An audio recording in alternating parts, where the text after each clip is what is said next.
ओम शांति। मन कंट्रोल में क्यों नहीं आ रहा है? बहुत मुश्किल पड़ जाती है मन को कंट्रोल करना। ये बहुत लोग मन से परेशान हैं और ये सवाल पूछते हैं क्योंकि आज मन किसी के कंट्रोल में नहीं आता है। तो आपको आज बता दें कि आप जहाँ चाहोगे मन वहीं रुक जाएगा, वहीं लग जाएगा। बस आपको इस बात को समझना है। तो सबसे पहले तो आपको ये जानना है कि मन होता क्या है, क्योंकि आज तक हम देह अभिमान में आकर के और अपने को देह समझ बैठे हैं और अपने को स्त्री और पुरुष के भान में देह अभिमान में आने के कारण ही ये मन कंट्रोल नहीं होता है और वो देह अभिमानी आपको सताता है। जो देवान में हम स्त्री और पुरुष बने बैठे हैं वो ही अभिमान हर किसी को सता रहा है और वास्तव में ना आप पुरुष हैं और ना ही आप स्त्री हैं। जब आत्म तत्व की ये बात आती है कि आप वास्तव में कौन हैं उसको पहचानिए और उसको भूलने के कारण ही हम देह अभिमान में आ जाते हैं। और जब हम आत्मा की बात करेंगे तब स्त्री और पुरुष नहीं हैं। आप इस समय स्त्री या पुरुष भाव में बैठे हैं तब आपको मन सताएगा और जो आत्मा है उसका अभी किसी के ऊपर कोई प्रभाव नहीं है और आत्मा ना कभी मलिन होती है और ना कभी मलिन होगी। आत्मा के ऊपर ना किसी का आक्रमण है, ना उसके ऊपर कोई आक्रमण कर सकता है। आत्मा वो अविनाशी है जिसको ना तो तलवार काट सकती, ना आग जला सकती है, ना धूप सुखा सकती है, ना पानी उसको गीला कर सकता है, ना हवा उसको उड़ा सकती है। आपको पता है कि जो नाना प्रकार के विकार हैं, जो बुराइयां हैं, वो कहाँ रहते हैं? अहम में। जो अंदर का अहम है, जो अहंकार है उसमें। जो शुद्ध आत्मा है उसके अंदर नहीं रहते हैं, जो अहंकार है उसमें रहते हैं ये सारी बुराइयां। देखिए क्या होता है, आपने अपने आप को भूल करके अपने को प्राणी मात्र, स्त्री पुरुष शरीर देह मात्र मान करके और मान लिया है। अब मन आपके ऊपर हावी हो जाता है जब आप अपने को देह मान लेते हैं।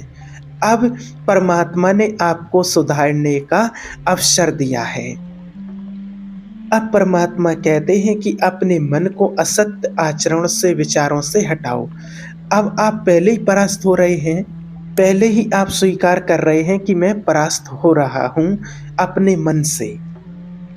तो फिर वो मन ऐसा बलवान है जो सबको परास्त कर देता है, पर मन को आपसे ही सहमति मिल रही है।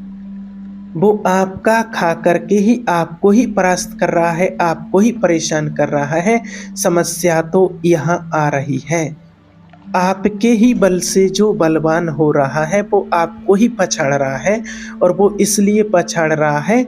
वो आपको मन वैसे तो पछाड़ नहीं सकता है, लेकिन वो पछाड़ किस लिए रहा है कि आपने ही मन की बात को अपनी बात मान ली, इसलिए आप हार गए।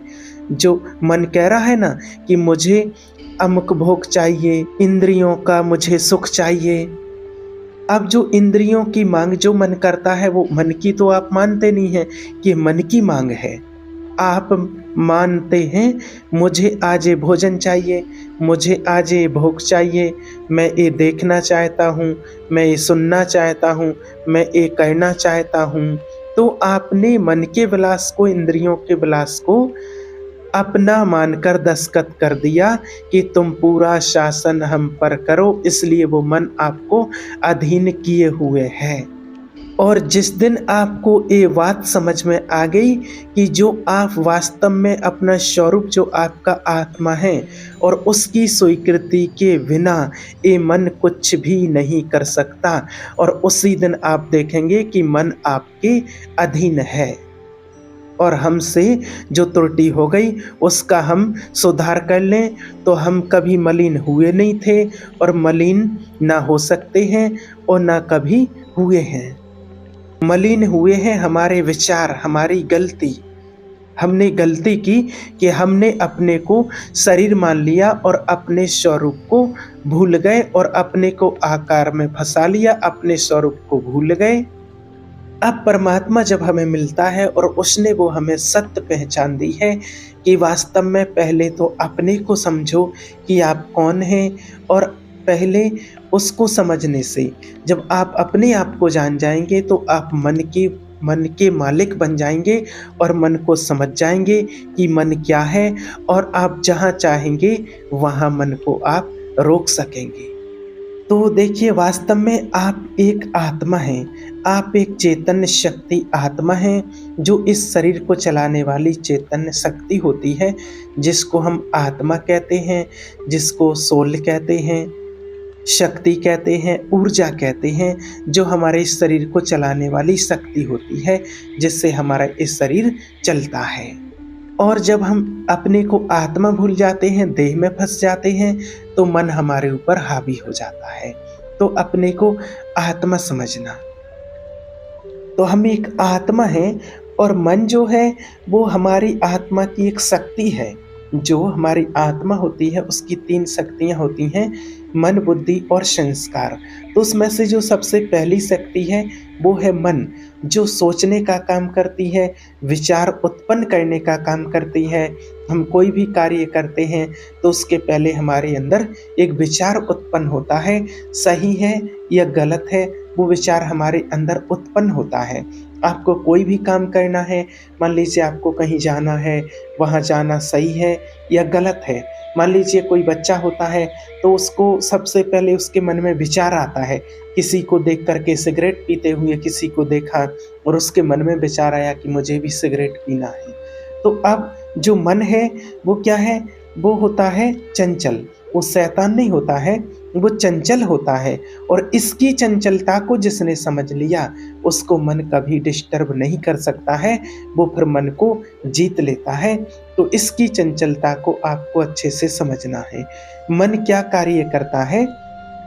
जिस प्रकार से एक छोटा बच्चा होता है, तो आपके पास में वो बैठा है, और जब आप कोई कार्य कर रहे, कुछ काम कर रहे हैं, आप अपने ऑफिस में बैठे हैं, घर में बैठे हैं, आपके बाजू में बच्चा बैठा है, और वो बच्चा क्या करता है, आप जब उस पर ध्यान नहीं दे पाते, अपने काम में बिजी हैं, तो बच्चा कोई कागज़ उठाएगा, कोई वस्तु उठाएगा, किसी को टच करेगा, थोड़े दूर चला जाएगा।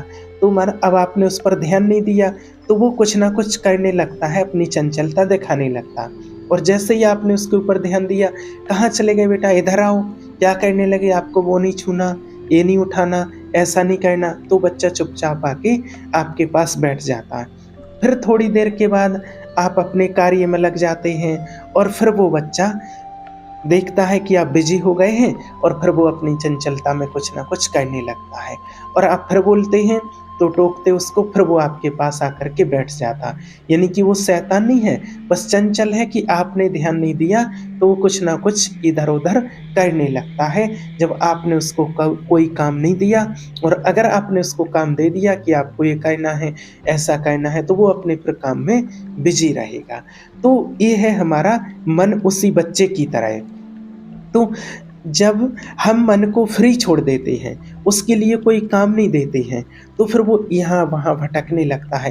कहीं गंदे विचारों में जाएगा, कहीं इंद्रियों के आकर्षण में जाएगा, कहीं किसी वैभव वस्तु पदार्थ को आकर्षण करेगा कि मुझे ये देखना है, मुझे इसके साथ ऐसा करना है, मुझे उससे बात करनी है, इससे मिलना है। ये क्या है? सब मन की चंचलता है, और हमने उस मन पर ध्यान नहीं दिया। मन पर ध्यान क्यों नहीं दिया? कि जो हमारा मन है वो एक सोचने का काम करता है। जो हमने बताया कि जैसे बच्चे को विचार आया कि मुझे सिगरेट पीना है, अब बुद्धि हमारी निर्णय करेगी सिगरेट पीना सही है या गलत है।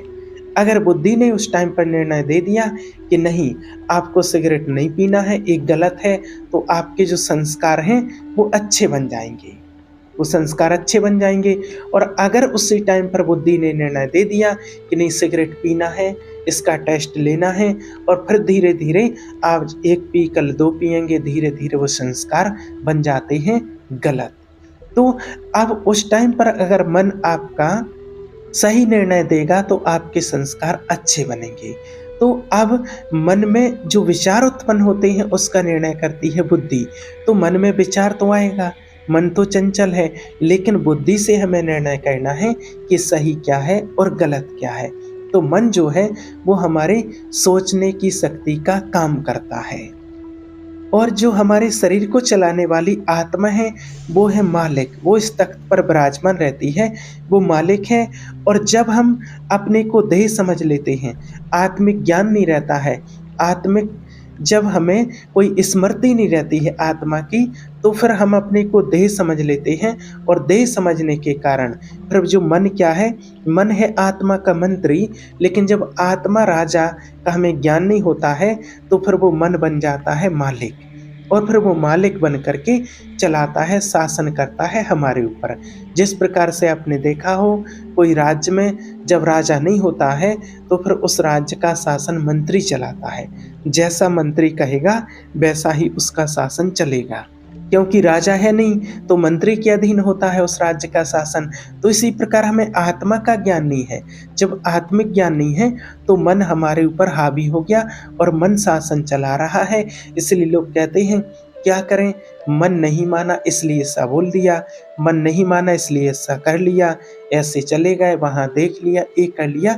माना मन के अधीन हो गए। मन के अधीन क्यों हो गए?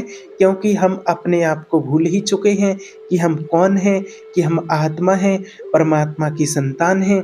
जब ये स्मृति रहती है और आत्मा अपने तख्त पर विराजमान रहती है, अपने सिंहासन पर, तो फिर मन ऑर्डर में चलता है। हमारी आत्मा के ऑर्डर में क्या सोचना है, क्या नहीं सोचना है, क्या सही है, क्या गलत है, क्या करना है, क्या नहीं करना है, तो वो सब ऑर्डर में चलता है। और जब हम अपने को आत्मा भूल जाते हैं, देह में स्त्री और पुरुष के भान में आ जाते हैं, तो मन हावी हो जाता है। और जो मन कराता है वैसे ही हम करते चले जाते हैं। फिर कहते हैं कि क्या करें, मन कंट्रोल में नहीं होता है। तो इस मन को अब आपको कंट्रोल करना है। सबसे पहले अपने आप को जानना है कि मैं कौन हूँ। मैं एक आत्मा उस परमात्मा की संतान हूँ और मन मेरा मंत्री है। और मन को ऐसे नहीं जीता जा सकता, ना तो मन को मारा जा सकता है और ना ही मन को शून्य किया जा सकता है कि उसके अंदर कोई विचार ना आए, या जो विचार आए उनको मार दिया जाए। ऐसा नहीं हो सकता है। मन को मारो नहीं, मन को सुधारो। और मन को जीतने से ही जगत जीत बन सकते हैं। तो मन को सुधारना कैसे है? जिस प्रकार से देखिए, एक बांध होता है, सॉरी एक नदी है और नदी बह रही है, और अगर उस नदी का पानी रोकना है आपको, अगर किसी ने कहा कि इस नदी में दीवार खड़ी कर दी जाए, तो क्या सोचिए नदी का पानी रुकेगा? दीवार को खड़ी करने से नहीं रुकेगा। या तो दीवार को तोड़ देगा या दीवार के ऊपर से निकल जाएगा। और अगर उसी नदी में एक बांध बना दिया जाए, एक डैम बना दिया जाए, तो नदी का पानी भी रुक जाएगा और हो सकता है उस पानी से कितने जीव जंतु मनुष्यों को लाभ भी प्राप्त हो जाए। तो इसी प्रकार हमें मन को मारना नहीं है, मन को हमें सुधारना है। जिस प्रकार से उस नदी का पानी दीवार को खड़ी करने से नहीं रोका जा सकता है, इसी प्रकार मन में जो आने वाले विचार हैं उनको मारा नहीं जा सकता, उनको एकदम रोका नहीं जा सकता है। उसकी दिशा चेंज कर सकते हैं। जैसे हमने डैम बना करके और पानी की दिशा चेंज कर दी, इसी प्रकार मन में विचार तो आएंगे, लेकिन अभी आते थे नेगेटिव विचार, नेगेटिव सोचते थे, और अब सोचना है पॉजिटिव, अच्छे विचार सोचना है। जैसे आप कोई भी काम करते हैं, आप कहीं भी जाते हैं, तो आपके मन में पहले विचार आएगा कि मुझे वहाँ जाना, और फिर दूसरा विचार आ जाएगा कि वहाँ से आकर के मुझे क्या करना है। क्योंकि मन के अंदर तो कुछ ना कुछ चलता ही रहता है। और जब आप उसको पॉजिटिव नहीं देते हैं, वही बच्चे की तरह कि जब आपने उस बच्चे पर ध्यान नहीं दिया, तो बच्चा यहाँ वहाँ कुछ ना कुछ करने लगता है।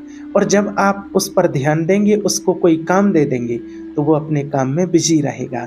इसी प्रकार हमारा मन होता है। अगर उस मन को आपने अच्छे विचार नहीं दिए, तो नेगेटिव विचार उसमें ऑटोमेटिक आ जाते हैं। जिस प्रकार एक ज़मीन होती है, अगर ज़मीन में आप कोई फसल नहीं बोएंगे, कोई बीज नहीं डालेंगे, तो घास फूस उसमें ऑटोमेटिक आ जाती है। इसी प्रकार मन को हमें अच्छे विचार देना, अगर अच्छे विचार नहीं देंगे तो नेगेटिव उसमें आ जाएंगे। इसलिए पॉजिटिव सोचो, अच्छा सोचो, सबके प्रति अच्छा सोचेंगे तो हम अच्छे बनेंगे। और फिर जब आपको आत्मिक ज्ञान होगा कि मैं आत्मा हूँ और परमात्मा की संतान हूँ, मन मेरा मंत्री है, इसको क्या सोचने देना है, कहाँ लगाना है, कहाँ नहीं लगाना है, कौन से विचारों में इसको ले जाना है, कौन से विचारों में नहीं ले जाना है, तो वो आपके कंट्रोल में रहेगा। फिर आप जो उसको देंगे वो वही सोचेगा, फिर वो आप पर हावी नहीं होगा, आप उस पर हावी होंगे, आप उसके कंट्रोल में रहेंगे। बस गलती यही हो गई कि आपने मन को अपना मान लिया कि जो मन कहता जाए वो मानते जाओ, इसलिए वो आपके कंट्रोल में नहीं होता है। और लोगों को आज ज़्यादा व्यर्थ ही सोचने में आता है, व्यर्थ में ज़्यादा फंसे रहते हैं, क्योंकि मन में उल्टे सीधे विचार चलते रहते हैं। और फिर सोचते सोचते सोचते इतना नेगेटिव सोच लेते हैं कि व्यक्तियों को तनाव बढ़ने लगता है, टेंशन बढ़ने लगती है, और फिर सोचते सोचते लोग डिप्रेशन में चले जाते हैं। और जब मन से हम परमात्मा को याद करते हैं, अपने को आत्मा समझ के, और मन आपके कंट्रोल में हो जाता है, जब आप परमात्मा को याद करते हैं तो फिर उस मन को इतनी सुंदर अनुभूति होती है, वो आनंद मिलता है मन को, जब वो परमानंद में लीन हो जाता है कि जो वो यहाँ वहाँ इंद्रियों के आकर्षण के लिए भागता था, फिर वो मन कहीं भटकता नहीं है, क्योंकि उसको सच्चा आनंद उस परमात्मा की याद में ही मिलने लगता है। और फिर वो मन कहने लगता है कि मुझे नहीं चाहिए धोखेबाज भोग, मुझे नहीं चाहिए ये गंदे आचरण, मुझे नहीं चाहिए संसार के सुख, मुझे तो चाहिए सिर्फ एक परमानंद की ही आनंद। अभी तो क्या होता है कि हम बात तो करते हैं कि संसार मायामय है, लेकिन अंदर एक मिठास होती है कि संसार में सुख होता है, कुछ अनुभव नहीं होगा। फिर देखिए, अगर ऐसी भावना रही तो मन का मनोरंजन फिर भोगों में ही होगा, फिर परमात्मा में नहीं हो सकता है, उनकी अनुभूति नहीं हो पाती है। अगर ये बात समझ में आ जाए कि परमात्मा को याद करने से हमारे अंदर आध्यात्मिक बल आता है जो हम भूले हुए हैं, इसलिए मन को लगाना है हमें परमात्मा में। और जब उसकी अनुभूति हो जाती है तो उसको बाहरी दुनिया के सुख सब फीके लगने लगते हैं, और फिर वो आत्मा कभी भी भटकती नहीं है, उसका मन हमेशा कंट्रोल में रहता है, उसका मन कभी भी भटकता नहीं है। तो मन को लगाना है हमें एक ईश्वर की याद में, फिर आपका मन आपके कंट्रोल में रहेगा। ठीक है। बाकी जो और नए लोग हैं जिनको मेडिटेशन के बारे में नहीं पता होता, आत्मा क्या है, परमात्मा क्या है, उसकी अगर सत्य पहचान नहीं है, अगर वो कुछ इसके बारे में जानना चाहते हैं, आत्मा और परमात्मा की वो सत्य पहचान और अनुभूति करना चाहते हैं, तो आप कमेंट करके बताएं, तो उनके लिए वो वीडियो बनाई जाएगी। ओम शांति।